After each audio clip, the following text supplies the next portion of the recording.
tous pour cette nouvelle vidéo. Aujourd'hui, on se retrouve pour la partie 2 des classements des designs des films Transformers. Dans la dernière vidéo, on avait classé à peu près le tiers des designs qu'il y avait sur la liste. Donc pour le coup, je pense que cette vidéo sera séparée en trois parties. La partie 2 qui sort présentement et la partie 3 qui sortira dans quelques jours. La dernière fois, on s'était arrêté au design de Overload. On venait de classer Skipjack. Donc justement, commençons par Overload. Pour le coup, Overload, c'est très étrange parce qu'au début, il devait avoir une forme plus arachnoïde, avec plusieurs jambes, mais a été, surtout ce concept art, a été représenté de cette façon-là. Pour le coup, les figurines y ont toujours donné deux jambes, dont l'artwork, je pense, qui vient justement de la boîte Studio Series, ici présent. Et pour le coup, si on parle du design à deux jambes, je le préfère largement au design plus arachnoïde qu'il avait dans certains concept art. Et j'aime bien son mode alternatif. Une sorte de camion de transport, j'ai envie de dire, même si je suis pas un expert dans tout ce qui est véhicule de construction. Ça me semble être un camion de transport un peu comme Long Haul, mais en plus long. Et j'aime bien surtout le fait qu'il ait quatre bras, même si ça rappelle un conteneur arachnoïde, j'aime mieux qu'il ait plusieurs bras, qu'il ait plusieurs jambes. J'aime bien surtout les petits crochets et pinces qu'il a au bout de ses mains, ça lui donne un petit style. Et pour le coup, son visage, assez semblable aux autres Decepticons des films. Et aussi, il a assez de couleurs, beaucoup de rouge, qu'est-ce qui contraste aussi avec d'autres Decepticons un peu trop grisâtres dans les films. Mais pour le coup, la plupart des Constructicons, de toute façon, ont beaucoup de couleurs de bord. Ça fait pas trop changement des autres Constructicons, comme on va voir plus tard. Et pour le coup, le design de Overload, je le mettrais juste un peu devant celui de Skipjack, parce que ça reste une forme de corps assez particulière. Mais j'aime bien les couleurs, j'aime bien la tête aussi. Et bref, j'aime bien le mode alternatif, donc on va le mettre quand même ouais, ben, plus devant Skipjack. On va le mettre euh, juste devant Scorponok. Pour rester sur les Constructicons, passons maintenant au design de Long Haul, qui, si je ne dis pas de bêtises, a été justement un des premiers designs approuvés et réalisé par Josh Neesey pour le deuxième film. Et pour le coup, je comprends pourquoi ils l'ont approuvé. C'est un très bon design qui référence bien la G1 en le modernisant. Le mode alternatif est respecté. Mais même la couleur, contrairement aux autres Constructicons, est respectée parce que c'est le seul qui est vert. Et pour le coup, le design de Longhaul, il fait massif, il fait imposant. Son mode alternatif n'est pas forcément d'attachement pour, mais c'est comme celui de la G1, il est bien. Par contre, un petit détail que j'aimerais noter, c'est sa tête. J'ai toujours trouvé que sa tête lui donnait un peu un air bête, un air pas forcément intelligent, que ce n'est pas forcément le but pour Longhaul, mais je sais pas, j'ai jamais vraiment compris comment sa bouche, où il était exactement. C'est une tête que je trouve assez étrange et un petit peu trop aplatie selon moi. Mais pour tout ce qui est du reste du corps, pour moi, c'est presque un 100%, justement, hormis la tête. Donc personnellement, je le mettrais pas dans parfait comme Blackout et Brawl, mais je le mettrais juste peut-être derrière Barricade. Pour enchaîner encore sur les Constructicons, on a Scrapper.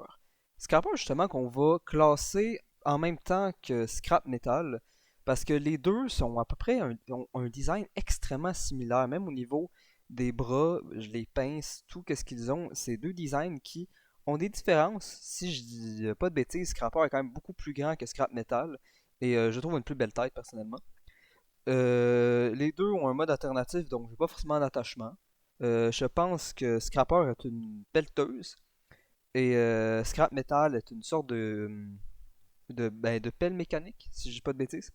Mais bon, les deux designs sont assez similaires, sont assez anecdotiques. Donc selon moi, les deux partent dans bien, juste derrière Skipjack. Mais je mettrais quand même Scrapper devant Scrap Metal. Quoi, non, Scrapper, je l'aime quand même mieux que Skipjack. On va mettre Scrapper juste devant Daytrader. Et non, juste devant Daytrader, pas Hatchet. Et Scrap Metal, on va le mettre dans le dernier des biens, parce que ça reste quand même un design qui est ok, mais qui casse pas trois pattes à un canard non plus. Pour ce qui est du dernier membre des Constructicons, on part sur Scavenger.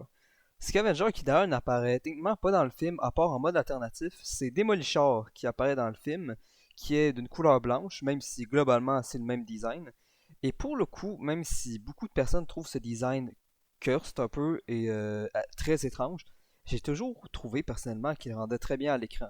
Ben, le design de Démolichard, techniquement, car ce n'est pas exactement le même, comme j'ai dit, armée et couleurs. Surtout dans son introduction à Shanghai, sa scène d'action met vraiment le design en valeur, je trouve, avec ses roues qui tournent pendant qu'il tourne et il change de roue pendant qu'il avance. J'ai trouvé que c'était un truc assez impressionnant quand il le faisait. Et aussi, le personnage est très imposant, je trouve que c'est un très bon point. Et je sais pas, j'ai tout le temps trouvé que ce design avait quelque chose avec ses deux grandes roues. J'ai toujours trouvé qu'il faisait très menaçant, comme une menace qui ne pouvait pas s'arrêter et qui continuait d'avancer coûte que coûte. J'ai toujours trouvé qu'il avait un aspect assez, ben, comme ça un peu. Et j'ai toujours trouvé que c'était un bon design. Même sa tête, j'adore la tête de Scavenger ou de Demolishor. C'est la même de toute façon. Mais bon, c'est ça. Je trouve que c'est un bon design, très solide, avec un mode alternatif aussi qui est imposant que même comme je ne suis pas un fan de véhicules de construction, mais pour le coup, le mode alternatif de Demolishor ou Scavenger, je trouve, est plutôt bien, est très imposant aussi. Donc pour le coup, Scavenger, même si le design est un peu particulier, je le mettrais dans bien, juste devant Dino. Maintenant qu'on a classé tous les Constructicons, il nous reste à classer leur forme finale, leur forme combinée qui est Devastator. Pour le coup, le design de Devastator de Revenge of the Fallen est toujours un design qui a divisé les fans, surtout avec ces fameuses boules de démolition qu'on ne parlera pas ici et qu'on essaiera d'oublier pour parler du design en tant que tel, parce que si on prend ça en compte, c'est sûr que ça n'aide pas. Et de toute façon, sur la plupart de ces images promotionnelles ou comme en figurines, elles ne sont pas présentes. Donc, je ne prendrai pas ça en compte. Je prendrais vraiment juste en compte comment on le voit de face, le robot complet. Et pour le coup, même si beaucoup de fans de la G1 détestent ce design, personnellement, moi qui ai grandi avec les films, je trouve que sans surpasser le design de la G1, ça reste un design qui est quand même bien. Pour le coup, comme la plupart des autres Constructicons, c'est assez menaçant et imposant. Et a beaucoup de couleurs différentes en fait. Qu'est-ce que je trouve assez particulier parce que Devastator dans la G1 était justement le seul combiner qui n'avait pas de couleurs différentes vraiment sur lui. Tous ses membres étaient verts et violets, ce qui faisait une espèce de continuité entre eux. Et tous les autres justement avaient des couleurs différentes. Mais là dans les films, pour le coup, ben Devastator a des couleurs complètement différentes d'un membre à l'autre. Et je trouve que ça met justement en valeur le fait que ça soit plusieurs véhicules. Parce que si on aurait un Dévastator soit tout rouge, soit tout jaune, ou je sais pas, tout vert, comme dans la G1, à l'écran, je trouve peut-être qu'avec ça aurait fait une masse de couleurs un petit peu trop. On dirait peut-être ça aurait juste fait une tache de couleur à l'écran. Bon, le fait qu'il aille plusieurs couleurs, je trouve que ça contraste bien chacun de ses membres et que ça rend assez bien. Et pour le coup, son mode alternatif, c'est les modes alternatifs des autres constructions. D'abord, il n'y a pas grand chose à dire là-dessus. À part que ce sont des véhicules de construction et qu'ils vont plutôt bien ensemble. Mais ouais, j'ai toujours bien aimé sa mâchoire. Comment il pouvait l'ouvrir et attirer des objets, les recracher à l'arrière avec une sorte de. Pas un aspirateur, mais je sais pas comment dire exactement, mais j'ai tout le temps trouvé que c'était un aspect assez intéressant sur le design. Et bon, moi personnellement, je trouve que c'est un bon design qui contraste aussi, comme j'avais dit plus tôt, avec d'autres Decepticons des films, parce que pour le coup, je crois que c'est un des Decepticons avec le plus de couleurs à l'écran.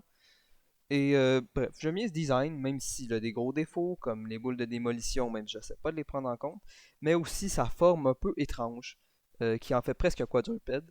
Donc pour le coup, malgré que j'aime bien les couleurs, et que je suis assez nostalgique de ce design-là, même si les films ne sont pas si vieux que ça, même si Revenge of the Fallen a bientôt 15 ans, si je dis pas de bêtises.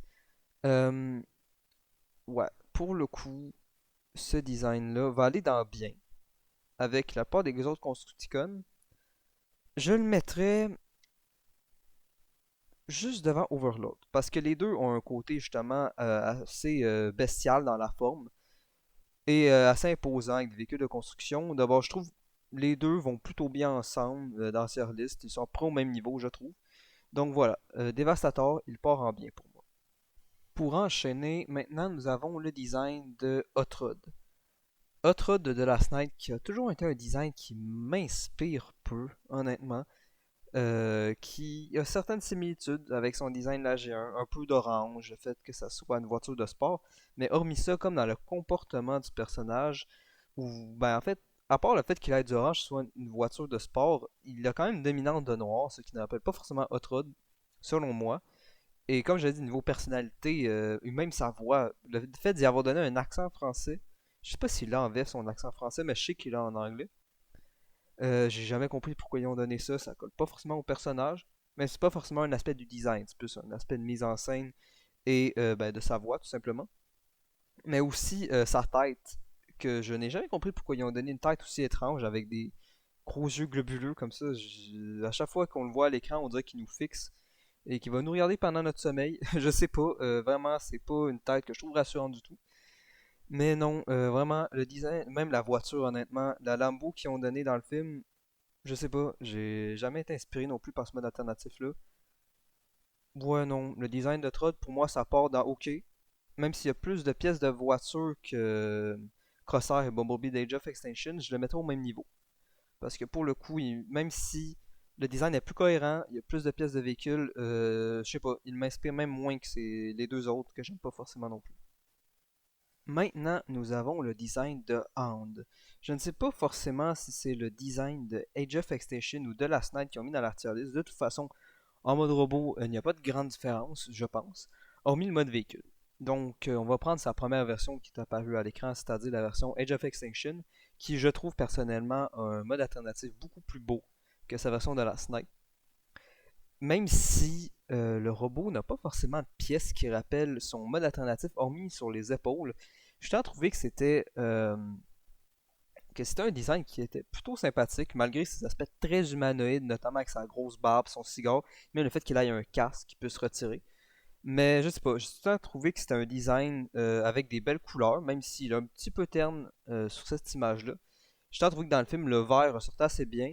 Les cartouches sur ses biceps, toutes ses munitions qu'il a sur lui, tout son équipement. J'ai trouvé que ça donnait un bon aspect. Même ses pieds avec voyons, les pneus coupés au milieu pour faire ces espèces d'orteils, c'est très étrange, mais j'ai trouvé que c'était une bonne idée de design. Et je sais pas, j'ai trouvé que c'était un bon design. Même son cigare, quand il utilise une balle pour tuer ses ennemis, qu'il la met dans sa bouche comme un cigare, j'ai trouvé que c'était, je sais pas, j'aime bien son armement, j'aime bien ses petites mimiques là comme ça. J'ai trouvé que c'est un bon design. Le mode alternatif d'Age of Extinction, excusez-moi, en plus est très bien, je trouve. Un gros camion militaire. J'ai trouvé qu'il passait très très bien. Et ouais, selon moi, même si justement il a peu de pièces de véhicule, il a un mode robot assez humanoïde, j'ai trouvé que c'était un très bon design. Donc, selon moi, je le mettrais dans super.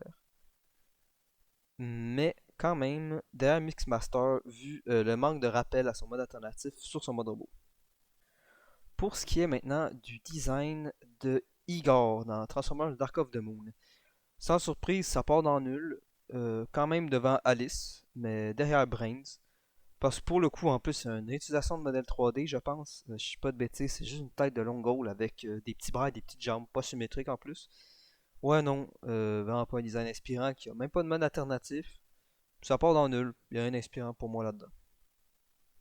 Maintenant, on est sur Infernocus de The Last Night, qui, pour le coup, n'a pas de mode alternatif, hormis les Infernocons, en lesquels ils se séparent, parce que c'est une sorte de combiner où on voit pas forcément les autres robots. Je pense qu'il y a assez de triche chez les transformations, c'est pas vraiment un vrai combiner, mais on va juste dire Infernocus. Pas forcément les Infernocons, on va pas les prendre en compte individuellement. De toute façon, je ne pense même pas qu'ils sont dans la tier list de qu'est-ce que j'ai lu. Donc pour le coup, Infernocus, il n'a pas de mode alternatif.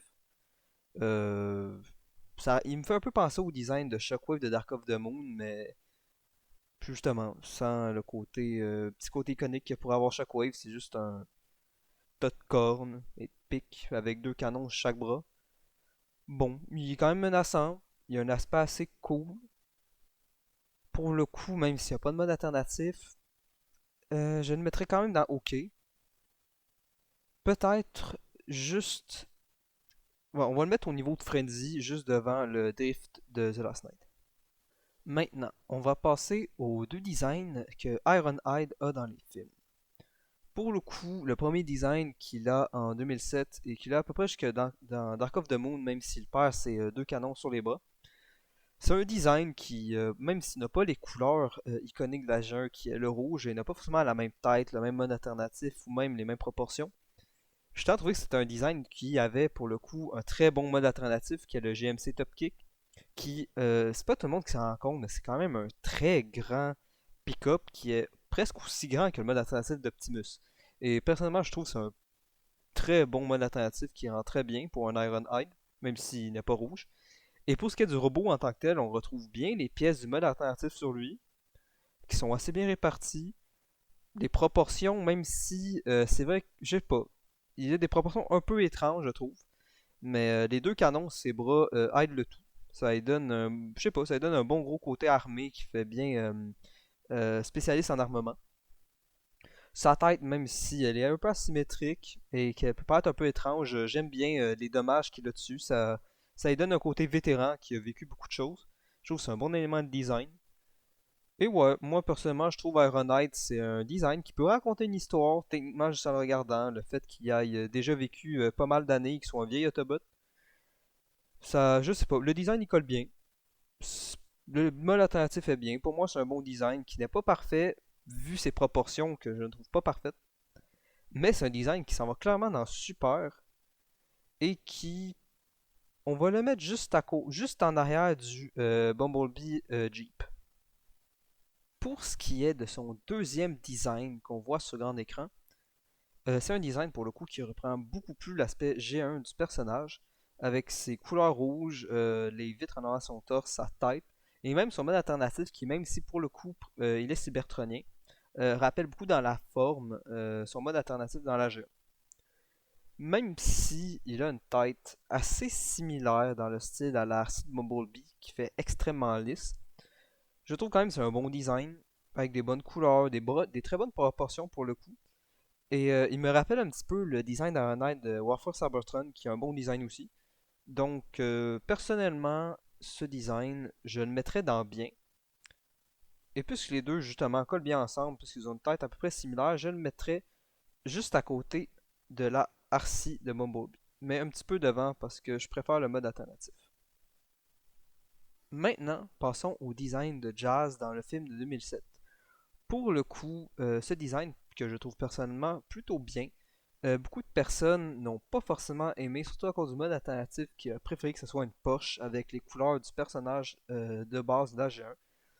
Mais personnellement, sur le grand écran, le fait qu'ils aient mis un perso qui est blanc de base avec des couleurs plus argentées, je trouve que ça a des couleurs qui sont assez claires et qui passent plutôt bien pour une adaptation.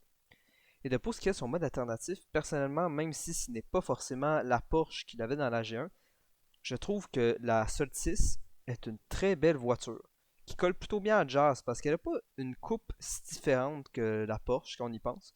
Et tout simplement aussi, je trouve que c'est une très très belle voiture.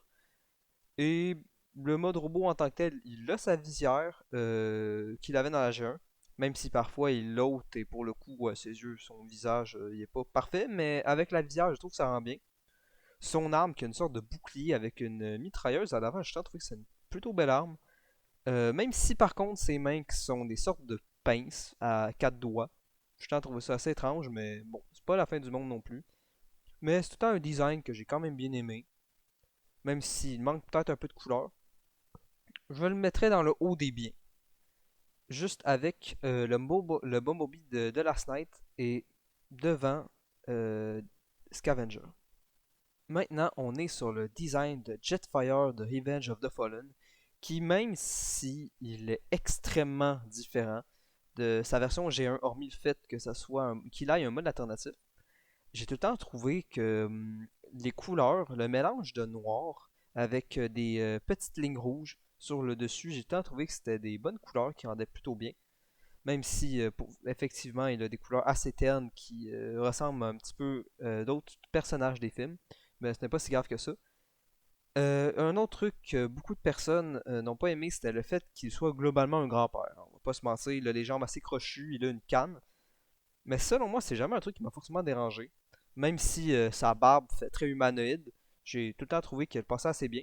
Et justement aussi sa canne ils ont pas juste donné une canne faite en métal et ben, c'est sûrement des pièces de l'intérieur. Non, sa canne est vraiment faite du travail d'atterrissage de son avion. J'ai tout le temps trouvé que c'était une super touche pour le design. Je trouve justement, sa canne, je trouve personnellement qu'elle rend très bien. Et aussi son mode alternatif, je pense que c'est un des meilleurs modes alternatifs de la franchise. Le Blackbird est un jet qui est magnifique. Et pour le coup, retrouver beaucoup de pièces du Blackbird sur Jetfire me fait extrêmement plaisir, surtout sur tout le haut de sa tête, jusque dans son dos. Le fait qu'il soit courbé comme ça sur le dessus, je trouve, c'est un élément de design qui est très intéressant, avec ses réacteurs sur le genou et des sortes d'engrenages et d'hélices sur ses mains. Je sais pas, je trouve que c'est un design qui utilise très très bien les pièces sur mode alternatif, même si dans les proportions et sa pose n'est peut-être pas parfait. Pour moi, c'est un design qui est très bien avec un mode alternatif qui est un des meilleurs modes alternatifs des films selon moi. Donc, je le mettrai en super aussi. Je le mettrai juste derrière Long Haul. Pour ce qui est maintenant du design de Jolt de Revenge of the Fallen, probablement ce personnage est globalement une pub pour la Chevrolet Volt. Et c'est pas forcément le plus inspiré des designs, mais on retrouve quand même plusieurs pièces de son mode alternatif sur lui. Mode alternatif qui n'est pas le plus beau, mais qui est passable. Sa tête, la tête surtout qu'on voit dans qu'on retrouve par exemple sur l'artwork de sa boîte Studio Series, j'ai toujours trouvé que c'est une tête qui était étrange mais qui passait.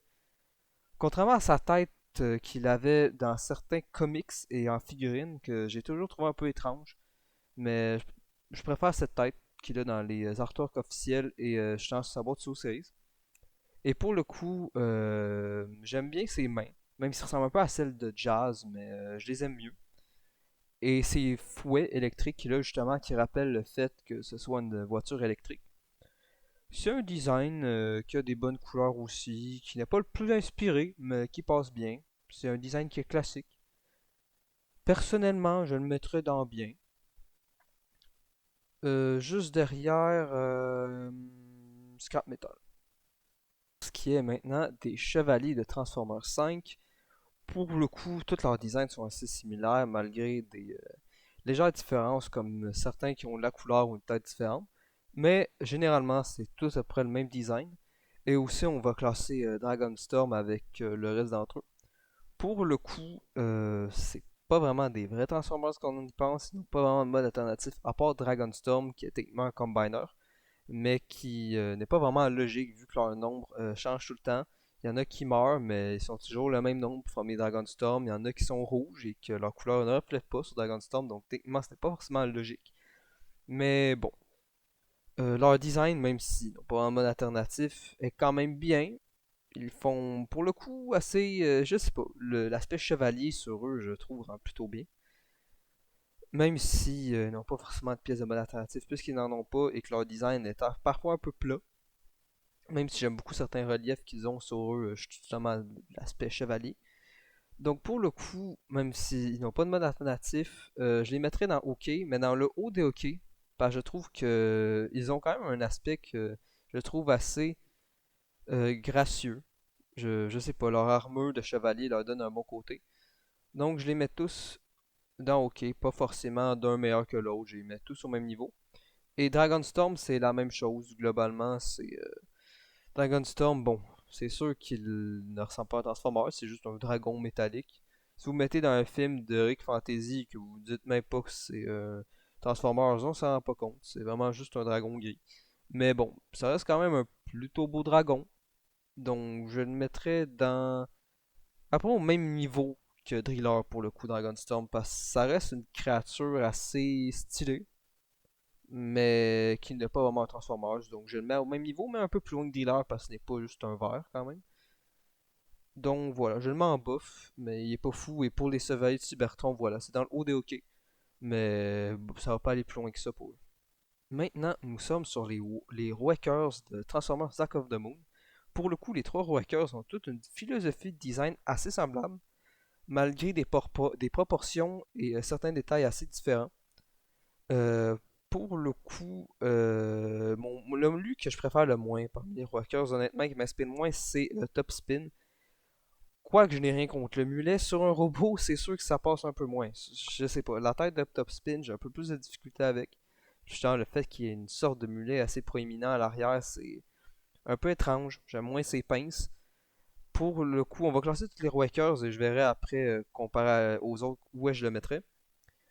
Son mode alternatif pour le coup ressemble beaucoup aux autres que je parlerai un peu plus tard, les sortes de voitures de NASCAR surarmées que, en vrai, le concept est spécial. C'est sûr que ça aurait été sympathique dans le film de les voir en forme de NASCAR normal, mais le concept d'avoir des voitures de NASCAR surarmées, suréquipées, est quand même bien. Dans le film, ils sont plutôt jolis.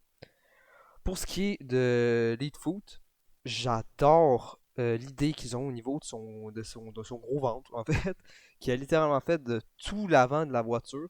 Je sais pas, je trouve que ça lui donne de la masse. Je trouve que les pièces, comment elles bougent, je sais pas, je trouve ça assez chouette.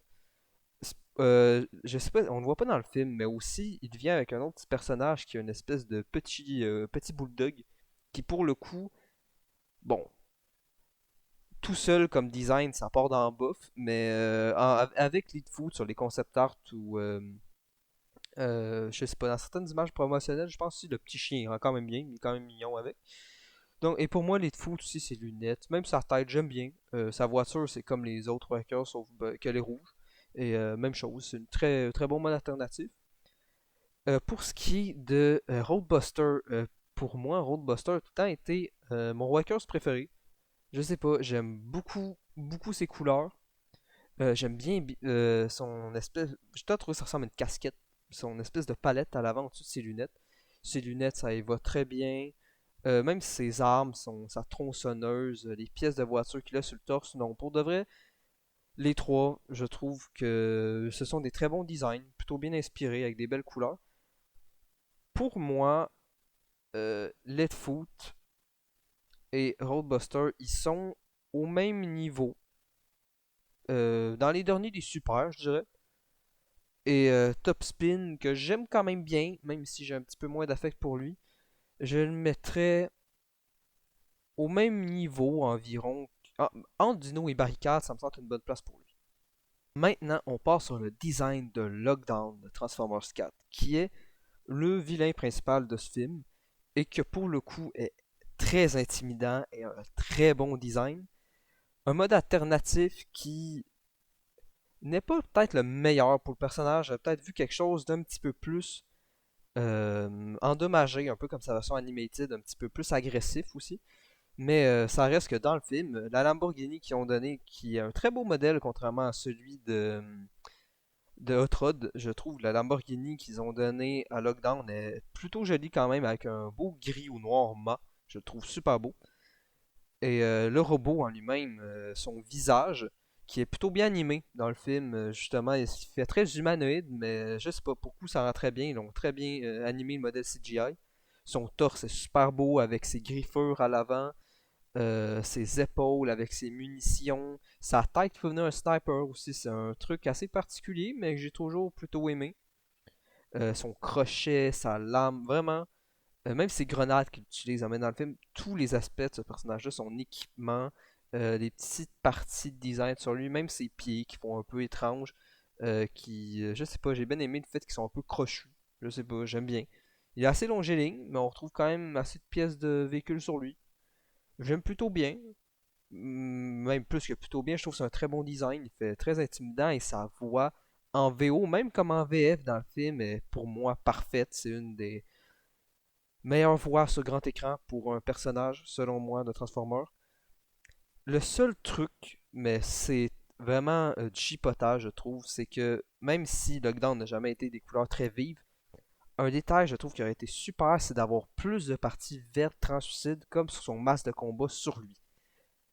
Ça aurait été, je pense, très bien d'avoir plus de parties lumineuses comme ça sur plusieurs parties de son corps.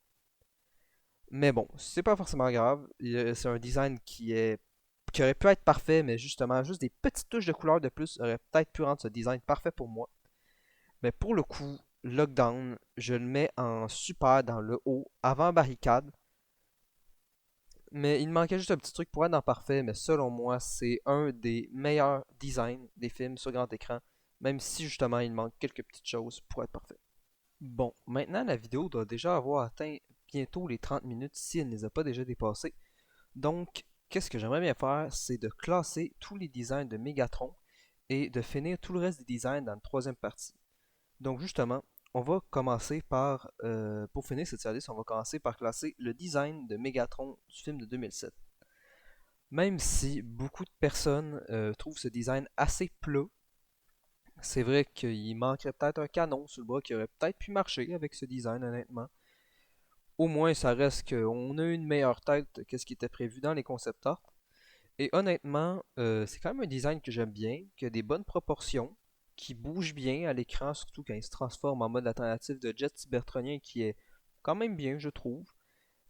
Toutes ses armes, son canon, sa masse qui sort de son bras, je trouve que ça rend très bien. C'est bien animé. J'aime comment vraiment son corps se transforme en ses armes et que c'est assez fluide. Je sais pas, j'aime bien ce design. Ouais, pour moi, il passe. C'est pas le meilleur design de Megatron. C'est vrai qu'il est un peu plat. Mais pour moi, je le mettrais dans le milieu des biens. Peut-être juste. On va le mettre juste devant Bonne Crocheur. Pour enchaîner, on passe sur le design du deuxième film, Revenge of the Fallen, de Megatron, qui pour le coup, je sais que pas mal de personnes apprécient un peu plus ce design, justement grâce au canon qu'il gagne sur le bras droit.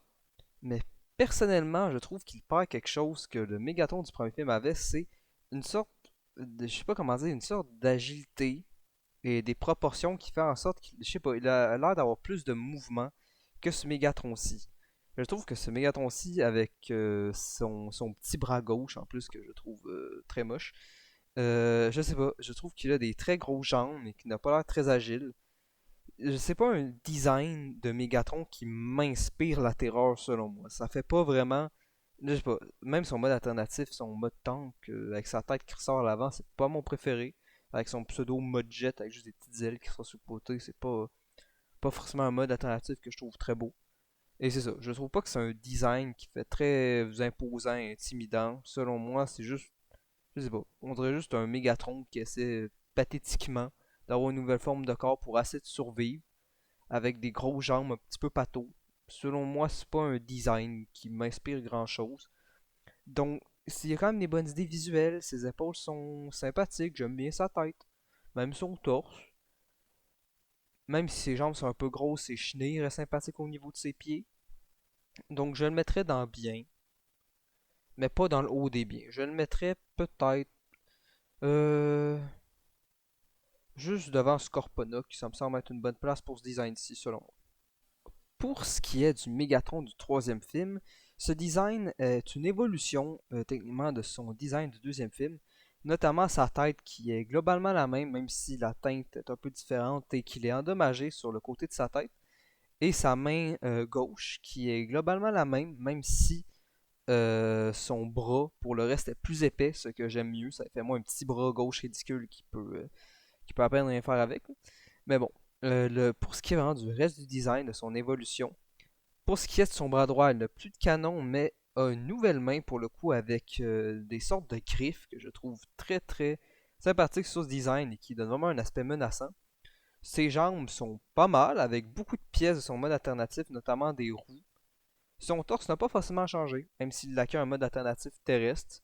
C'est quand même un torse avec beaucoup de petites pièces. On ne voit pas forcément des grosses pièces du camion. C'est sûr que ça a peut-être été sympathique d'avoir, je sais pas, peut-être des vitres, un petit peu comme Optimus, ou plus de pots d'échappement visibles, ou je sais pas. Mais peut-être plus de trucs du camion visibles sur le torse, ça peut être sympathique. Ça, comme j'ai dit, pour ce qui est de sa tête, elle est quand même bien. Sa couleur générale, j'aime bien la teinte de beige qu'ils ont donné. C'est pas forcément une mauvaise couleur pour ce Megatron. Son arme, pour le coup, puisqu'il n'a plus d'arme sur le bras droit, ils ont donné un shotgun qui rend quand même bien. Honnêtement, c'est une bonne arme, je trouve. La scène, justement, où il tire sur Sentinelle, je sais pas, j'aime bien les mouvements, comment il la sort et comment il tire. Je sais pas, j'aime bien cette arme. Elle est sympathique. Sa cape aussi, qu'il porte régulièrement, ça y va bien. Ça lui donne un bon aspect. Ça fait justement un côté un peu ermite, un petit peu endommagé aussi avec son visage, qu'il se cache à la fin de Revenge of the Fallen. Ça va bien avec le perso. Et pour ce qui est de son mode alternatif, honnêtement, c'est peut-être un des meilleurs, le ou un des meilleurs modes alternatifs de Megatron sur grand écran, même si c'est pas le plus Megatron de ces modes alternatifs, j'ai envie de dire. Il a plus l'habitude d'avoir un tank ou un jet. Là, pour le coup, c'est un camion qui fait un peu Mad Max, qui rend très bien avec ses pics à l'avant. Je pense que ça fait à peu près écho au fait qu'il se cache plus des humains et que pour le coup, il adopte un mode terrestre, même s'il ne peut pas vraiment être discret avec ça, on va se le dire. Mais bon, c'est un très beau mode alternatif. Bon mode robot, bon mode alternatif, design assez solide, menaçant. Pour le coup, je le mettrais dans le bas des super, peut-être juste en aide de Foot.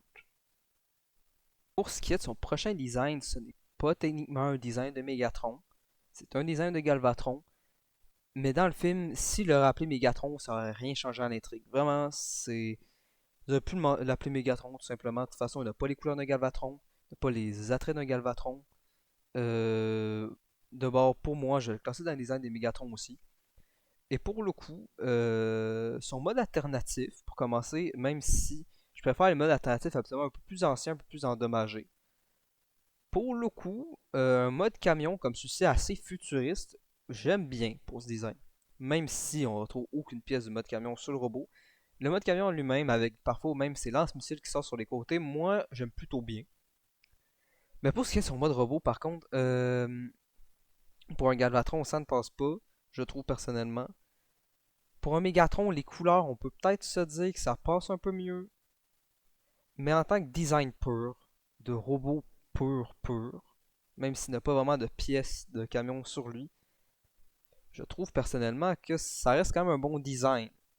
Il est quand même bien animé à l'écran. Même si son visage est un peu étrange, je trouve qu'il reste quand même imposant, même s'il n'est pas tellement plus grand qu'Optimus. Comparé aux autres Megatron, il est quand même petit. Et bon, son trou dans le torse, ça reste bien. Son canon sur le bras, quand il le déploie, est quand même bien aussi. C'est pas un design qui est incroyable. Il est très plat, gris. Pour moi, ça va aller peut-être pas dans OK, parce que le design, je sais pas, j'aime beaucoup le mode alternatif. Je le mettrais peut-être dans juste derrière Jolt, parce que le design pour un Megatron comme un Galvatron ne colle pas vraiment. Mais bon, ce reste un design potable. Pour ce qui est par contre du design de Megatron de The Last Night, je pense que, à part si dans le prochain film Transformers, ils nous mettent le Megatron concept art ou un autre design de Megatron qui est encore mieux que celui-là, pour l'instant, ce design de Megatron est le meilleur sur grand écran selon moi. Le design de Transformers 5 pour Megatron est superbe. Même si son mode alternatif de base devait être un dragon et a été changé en cours de production pour un jet, ce qui fait qu'il n'a aucune pièce de son mode alternatif sur lui. Je trouve que son côté chevalier, justement, avec des armures, et pour que le coup, ben, justement, qu'est-ce que j'aimais à propos des chevaliers était leurs armures, et je les ai pas mis dans une buff, justement, parce que je trouvais leur côté cool. Mais pour le coup, puis c'est un vrai Transformer, il y a une vraie armure de chevalier, on peut dire. Et pour le coup, a son canon sur le bras droit, qui est très bien. Son visage n'est pas parfait, mais son masque de combat est superbe. Son épée ou une hache, je sais pas exactement qu'on peut dire, est superbe aussi. Même les graffures à l'arrière de son casque sont magnifiques, vraiment. Non, pour de vrai, ce Megatron est un super design selon moi. Même son mode jet, honnêtement. Même si, bon, il y a des petits défauts, notamment ses réacteurs qui pointent vers l'avant parce que de base, le modèle 3D du jet aurait dû être retourné. Mais finalement, ils l'ont justement retourné et juste mis un cockpit à l'avant pour dire à la minute c'est un jet, mais il est quand même sympathique. Son mode alternatif, excusez-moi, me fait penser à une garde d'épée, ce que j'aime bien. Mais bon, pour moi, ce Megatron, c'est un très bon design de Megatron, très solide, qui fait référence à la G1 en incorporant d'autres éléments. Il fait notamment penser un peu au design de Prime, certains aspects, et j'adore son côté armure chevalier. Donc pour moi, c'est un design qui va aller en super, juste devant barricade et en arrière de lockdown. Voilà, c'était tout pour cette partie 2. Pour la prochaine partie, au moins on va pas finir sur une note trop triste, car il nous reste quand même des gros nom de la licence à classer. Il nous reste du Optimus, du Soundwave, du Starscream, même du Sentinel Prime, du Wheeljack. On a quand même des bons designs à classer qui sont assez intéressants à discuter. Donc, on va finir sur une bonne note selon moi. Voilà, c'était tout pour cette vidéo. Si vous avez aimé, vous pouvez laisser un like et même vous abonner. Si vous voulez être notifié lors de la prochaine partie de cette tier list, vous pouvez activer les cloches de notification pour être averti lors de sa sortie. Et si vous voulez voir aussi plus de contenu de ma part, vous pouvez toujours aller voir le compte Instagram ci-dessous. Merci d'être resté jusqu'à là et bonne journée.